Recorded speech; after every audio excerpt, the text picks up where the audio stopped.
एक अंधा आदमी था। एक भिखारी ने आकर कहा, भैया आज तुम नहीं मिले, हम भंडारे में गए थे, खीर खाने को मिली।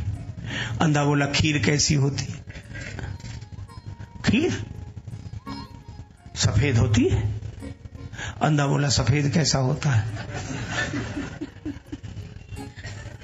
एक समझाने वाले, तुम हटो हम समझाते हैं। अच्छा बोलो। का खीर सफेद होती है? हाँ। सफेद कैसा होता है? एक आदमी बोला, सफेद होता बगुला। तो बोला, बगुला कैसा होता है? तो उस अंधे का हाथ पकड़ के हाथ ऐसा टेढ़ा किया और बगुले ऐसे अंधे का हाथ फिराया। बोले, बगुला ऐसा होता, ऐसा। अंधा बोला, बाप रे, तो बड़ी टेढ़ी खीर रही हो।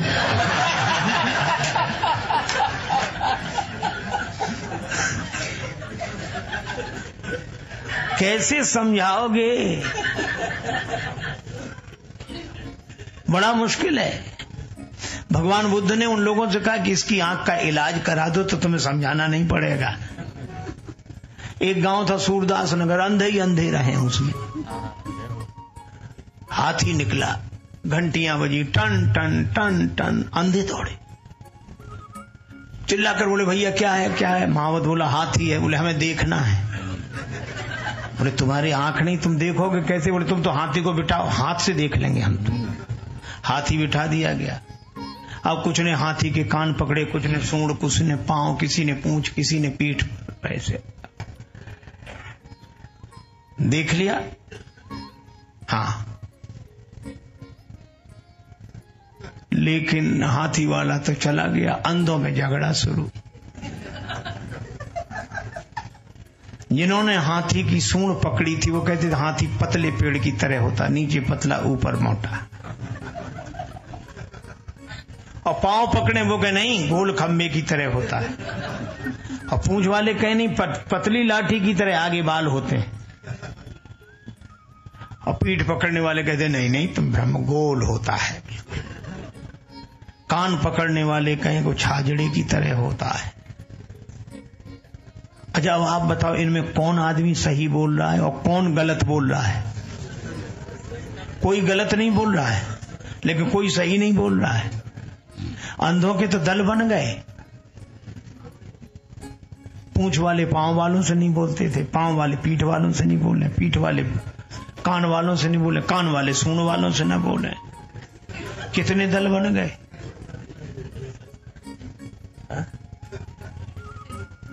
अब कुछ लोग आए शाम को जो कहीं गए थे, वो भी अंधे। अरे हमारे गांव में तो बड़े आराम था, आराम से हम लोग मिलते जुलते थे, अब क्या हो गया? अरे कहा कि वो एक हाथी आया था, तो वो कहने लगे इससे हम पहले ही अच्छे थे जब हाथी नहीं आया था। और मुझे लगता है कि सारे झगड़े अंधों में ही होते हैं, अंधों के ही दल बनते हैं।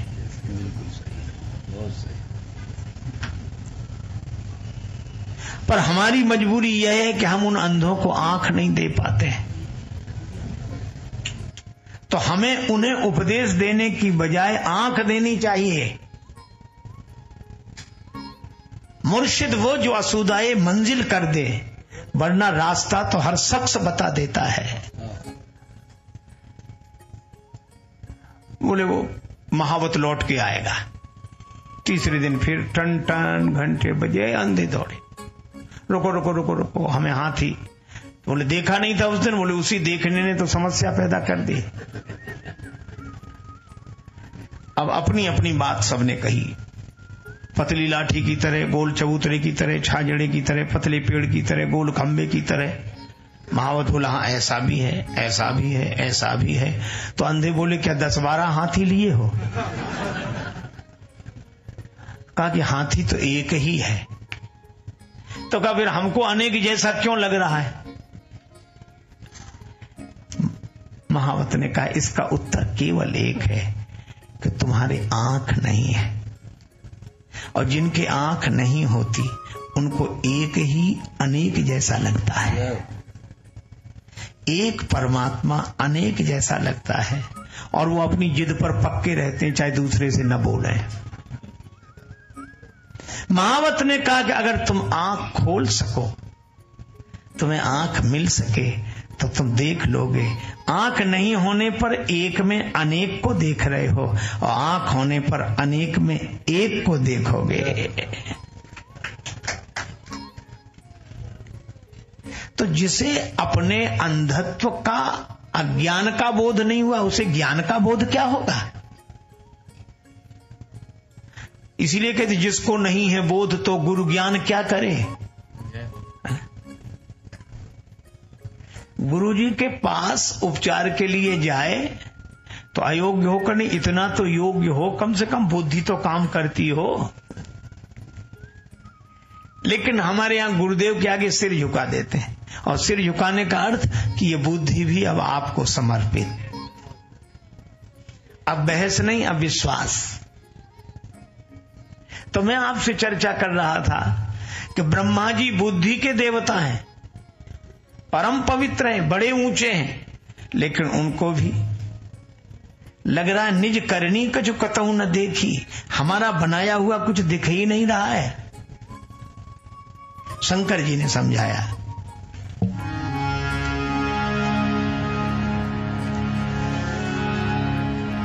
देवताओं तुम पद के मद में न भूलो,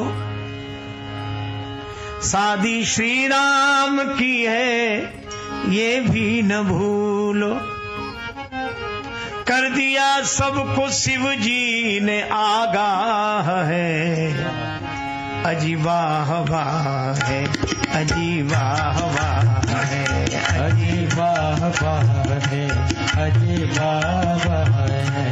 आज श्री राम सीता का शुभ विवाह है, अजीबा हवा है, अजीबा हवा है, अजीबा हवा है, अजीबा हवा है।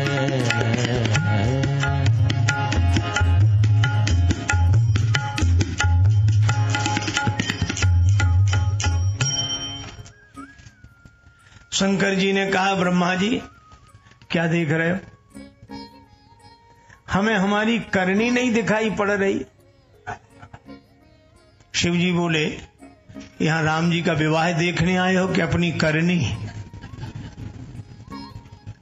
है? यहां राम जी का विवाह देखने आए हो या अपनी करनी? ब्रह्मा जी ने कहा, सारा संसार हमने बनाया, सब जगह हमारी बनाई हुई चीजें दिखती हैं, तो यहां भी दिखनी चाहिए।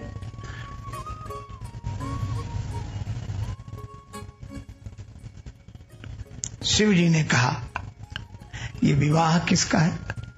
राम जी का। और राम जी कौन है? जगत पिता रघुपति ही विचारी, भरी लोचन छवि ले हो निहारी। और श्री जानकी जी जनक सुता जग जननी जानकी। अरे यह तो सोचो, विवाह किसका है? यह श्री सीताराम जी का विवाह है। ये विवाह उनका नहीं ब्रह्मा जी जिनको आपने बनाया हो, ये विवाह उनका है जिन्होंने आपको बनाया है। अब कोई बेटा बाप के विवाह में अपनी करनी देखना चाहे, मिल ही नहीं सकती।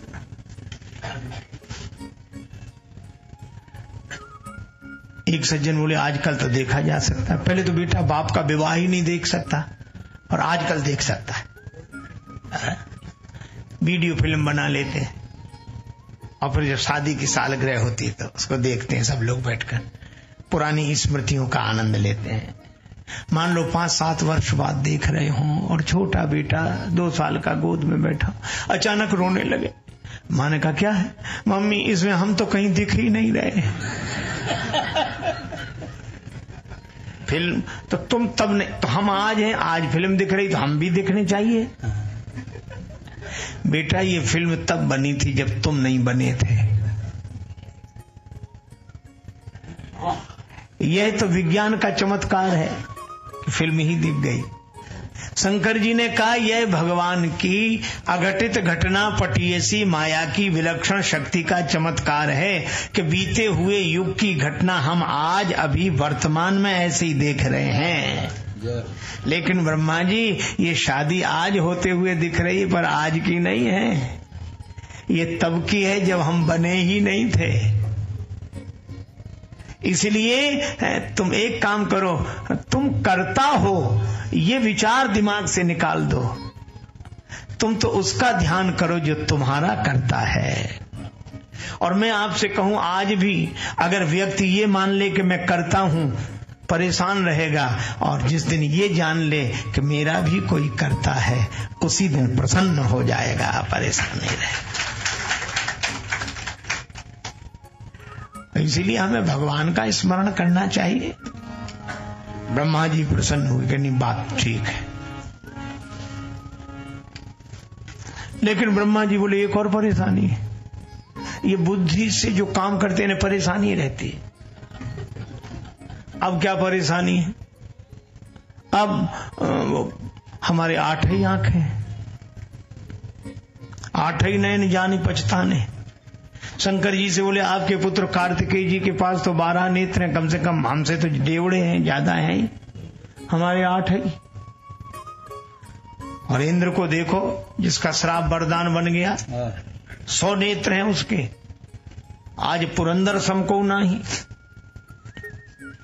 अच्छा, हम आपसे पूछते हैं, परेशान हैं ब्रह्मा जी की नहीं? क्यों? वो इधर उधर वालों की आंखें देख रहे हैं और उसी को लगता है। और हमें लगता है कि अगर हमें ये आंखें क्या दूसरों की आंखें देखने को मिली हैं? अगर हम भी अपनी इन आंखों से दूसरों की आंखें देखते रहेंगे तो परेशान ही रहेंगे। शंकर जी ने कहा कि परेशान रहोगे, ये दुनिया भर की आंखें काहे को देखते हो? बोले तुम्हारी आंखें तो भगवान को देखने के लिए मिली हैं, तो इन आंखों से भगवान को देखो, दुनिया की आंखें मत देखो, भगवान को देखो। अच्छा, हाँ, ये बात ठीक है। ब्रह्मा जी उन नेत्रों से भगवान का दर्शन करने लगे। मंगल कलश है सजे सबके द्वारे, मंगल कलश है सजे सबके द्वारे, तोरण पताका बंधे बंधनवारे, तोरण पताका बंधे बंधनवारे। आज मिथिला के कण कण में उत्साह है, आज मिथिला के कण कण में उत्साह है। अजी वाह वाह है, अजी वाह वाह है, अजी वाह वाह है, अजी वाह वाह है। आज श्री राम सीता का शुभ विवाह है, अजी वाह वाह है, अजी वाह वाह है, अजी वाह वाह है, अजी वाह वाह है। निश्चिंत होके वही जग में जीता, निश्चिंत होके वही जग में जीता, जिसके हों रखवारे श्री राम सीता, जिसके रखवारे श्री राम सीता। अपने राजेश की उनको परवाह है, अपने राजेश की उनको परवाह है। अजी वाह वाह है, अजी वाह वाह है, अजी वाह वाह है, अजी वाह वाह है। अजी वाह राम सीता का शुभ विवाह है, अजी वाह वाह है, अजी वाह वाह है, अजी वाह वाह है, अजी वाह वाह है।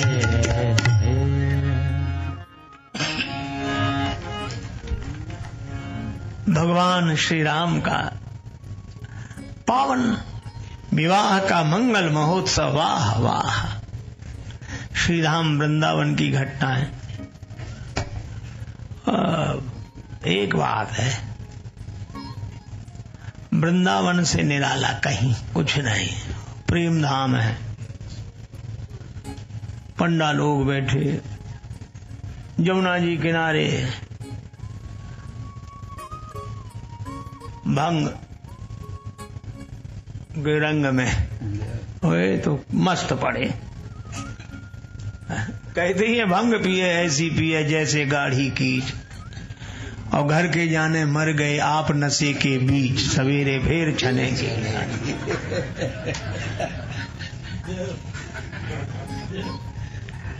अच्छा, इतने निश्चिंत रहने वाले हैं ब्रजवासी भगवान के भरोसे।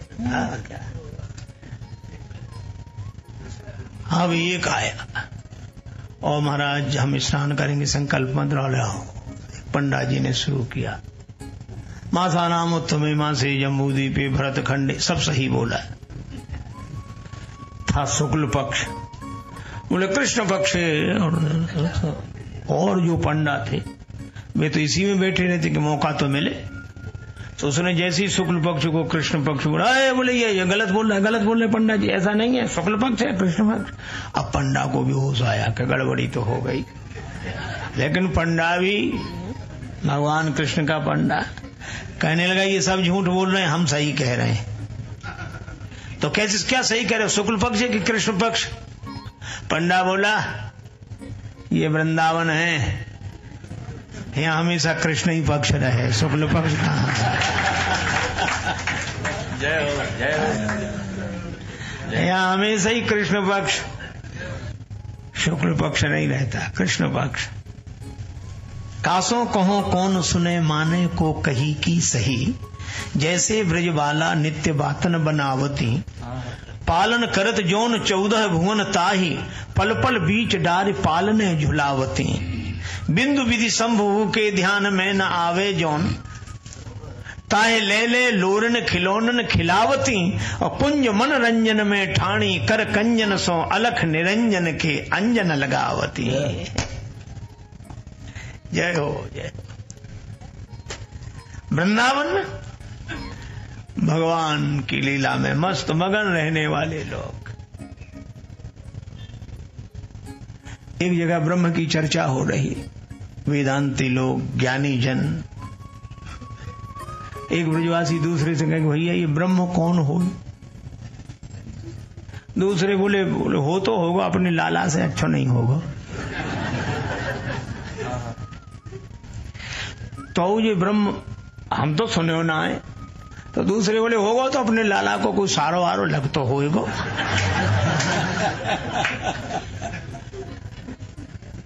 ऐसे मगन रहने वाले और भगवान के भरोसे।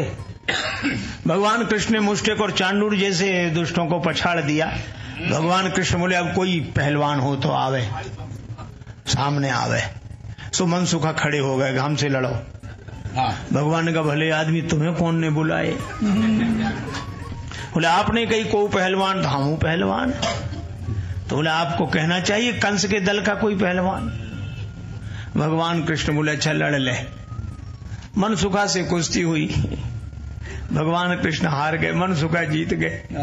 अब कन्हैया की छाती पे बैठे मनसुखा, अब कह रहे बोल कन्हैया मुष्टिक चांडूर की छाती पे तू चढ़े हो, तेरी छाती पे मैं बैठो, कैसो लग रहे हो? कन्हैया बोले भैया कैसे समझाऊं, यही होए, यही होए। दुष्टन की छाती पे मैं चढ़ के बैठूं और मेरी छाती पर तो तुम्हारे जैसे भक्त चढ़कर बैठे हैं। इसलिए भगवान के भरोसे। राम जी अपने बंदों की खुद ब खुद करते हैं निगरानी। नया बिस्तर, नया मंजा, नया दाना, नया पानी, और युगल सरकार जब सिर पर तो मस्ती दिल में रहती है। किसी की नाव पानी में, यहाँ रेती में चलती है। एक ब्रजवासी भक्त गिरिराज जी की परिक्रमा करें, महात्मा परिक्रमा करते जा रहे थे। सो उनकी लंबी लटकती हुई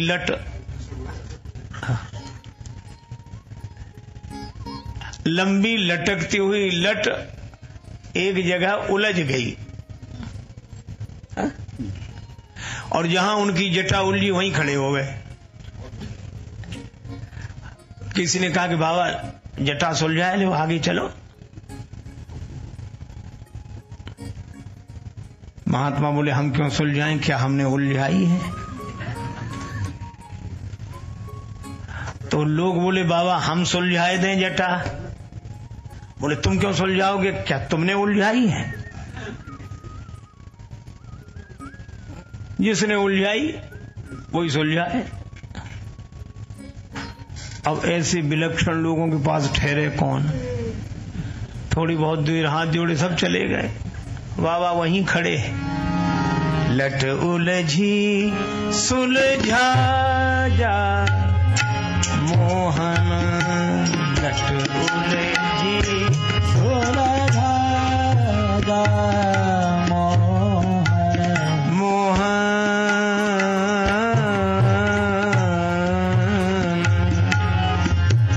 ये लट उलझी सुलझा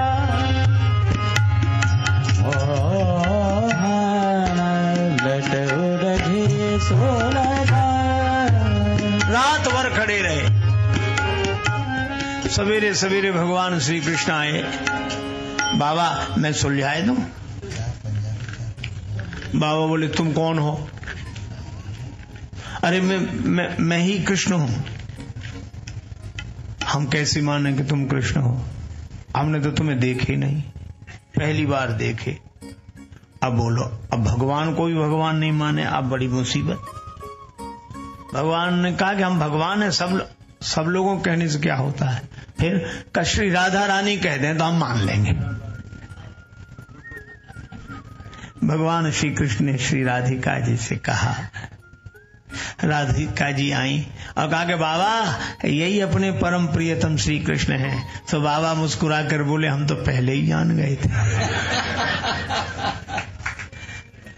अच्छा, पहले ही जान गए थे तो फिर माना क्यों नहीं कि ये श्री कृष्ण है? बोले वाह, इनको मान लेते तो आपको दर्शन कैसे होता। ऐसे निराले हैं ब्रजवासी और निश्चिंत रहते हैं।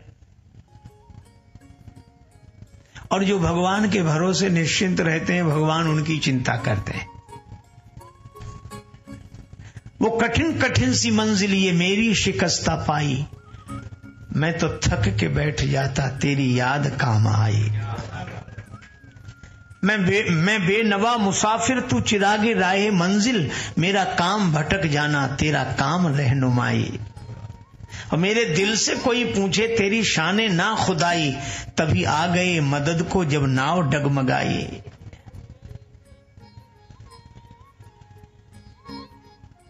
अब वो करीम बख्श देगा मेरे गुनाह यकीनन सरे हस्र, जब मैं दूंगा तेरे नाम की दुहाई। दौलत पे ना। मित्रों, जय श्री राम, नमस्कार।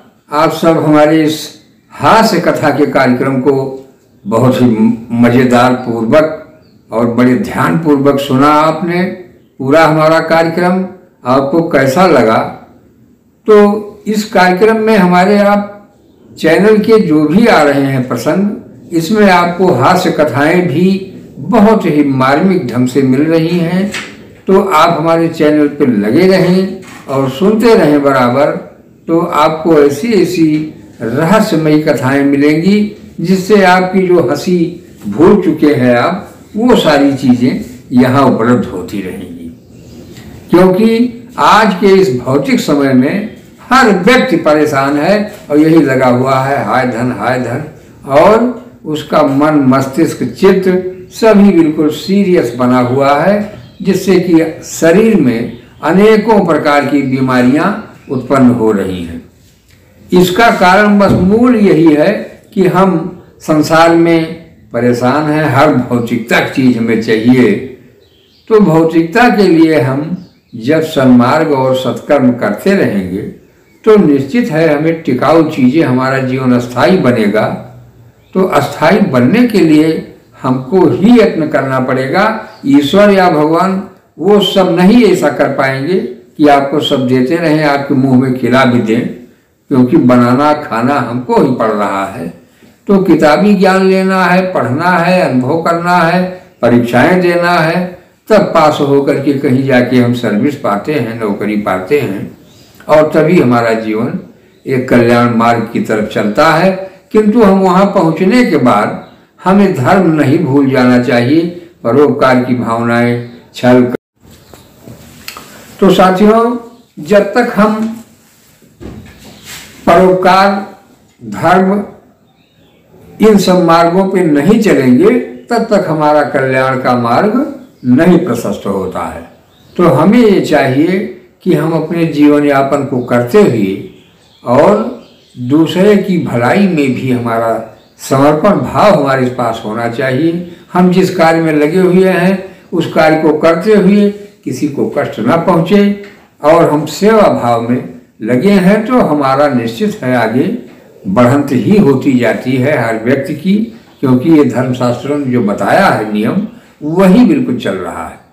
हमें आपको अपनी तरफ से कुछ भी कहीं भी कोई भी गलती न होने पाए, ये विचार भाव में हमेशा रहना चाहिए और अपनी बुरी आदतों को हमें छोड़ते हुए सत्कर्म के मार्ग पर चलना चाहिए। साथियों, तो आपको ये हमारा कार्यक्रम कैसा लगा आप लोग हमें कमेंट के माध्यम से जरूर बताएं, और यदि हमारे चैनल पर नए हो तो आप हमारे चैनल को लाइक, सब्सक्राइब, शेयर कर लें, जिससे कि आपको बहुत ही महत्वपूर्ण जीवन की रहस्यमयी बातें मिलती रहें।